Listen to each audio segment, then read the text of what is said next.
Selamat datang di Nagita Dakuna Channel edisi kesehatan. Kali ini kita akan membahas tentang batuk kronis. Batuk kronis adalah batuk yang sudah berlangsung lebih dari 2 bulan pada orang dewasa, atau 1 bulan pada anak-anak. Pada orang dewasa, batuk kronis paling sering disebabkan oleh kebiasaan merokok dan TBC. Sedangkan pada anak-anak, kondisi ini paling sering disebabkan oleh asma. Batuk kronis dapat mengganggu aktivitas sehari-hari dan membuat penderitanya sulit tidur. Tergantung penyebabnya, batuk kronis dapat disertai dahak dan sakit tenggorokan. Penyebab batuk kronis.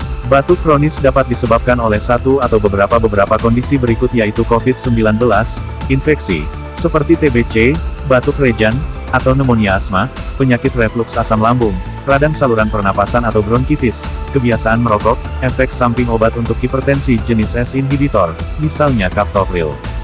Meskipun jarang, batuk kronis juga dapat dipicu oleh bronkiolitis, bronkiektasis, penyakit cistik fibrosis, penyakit paru interstisial, kanker paru-paru, sarkoidosis, gagal jantung.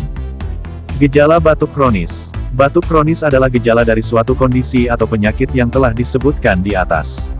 Selain batuk yang berlangsung lama, gejala lain yang muncul tergantung pada penyebabnya. Gejala lain yang dapat menyertai batuk kronis adalah pilek atau hidung tersumbat, dahak di tenggorokan, sakit tenggorokan, suara serak, sesak napas, nyeri ulu hati, mulut terasa pahit. Kapan harus ke dokter? Segera temui dokter bila mengalami batuk yang berlangsung berminggu-minggu, terutama bila disertai dengan gejala berikut seperti keringat di malam hari, demam, berat badan turun drastis, nyeri dada, batuk darah, sesak napas. Diagnosis batuk kronis. Untuk mencari tahu penyebab batuk kronis, dokter akan bertanya mengenai gejala yang dialami, kemudian melakukan pemeriksaan fisik. Selanjutnya, untuk memastikan penyebab tersebut, dokter akan menjalankan beberapa pemeriksaan lanjutan, yaitu tes fungsi paru, untuk mengukur kapasitas paru-paru, tes dahak, untuk memeriksa kemungkinan infeksi bakteri, pemindaian dengan foto ronsen dada dan CT scan, untuk melihat kondisi paru-paru, endoskopi, untuk melihat kondisi kerongkongan dan lambung, bronkoskopi, untuk melihat kondisi bronkus, biopsi, atau pengambilan sampel jaringan dari saluran pernapasan, untuk diteliti di laboratorium. Pengobatan batuk kronis. Penanganan batuk kronis akan disesuaikan dengan penyebabnya. Pada batuk kronis yang disebabkan oleh kebiasaan merokok, dokter akan menganjurkan pasien untuk berhenti merokok. Sedangkan bila batuk kronis disebabkan oleh efek samping obat, dokter akan meresepkan obat lain. Dokter juga dapat meresepkan obat-obatan untuk mengatasi batuk kronis, antara lain antibiotik, seperti azitromisin dan cefuroxim, antihistamin, seperti cetirizin dan fexofenadin, kortikosteroid, seperti budesonid dan fluticasone, penghambat pompa proton, seperti omeprazol dan lansoprazol, dekongestan, seperti pseudoephedrine, antagonis H2, seperti simetidin dan famotidin, antasida.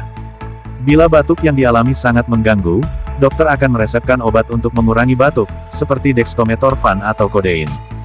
Komplikasi batuk kronis. Batuk kronis sebaiknya segera ditangani.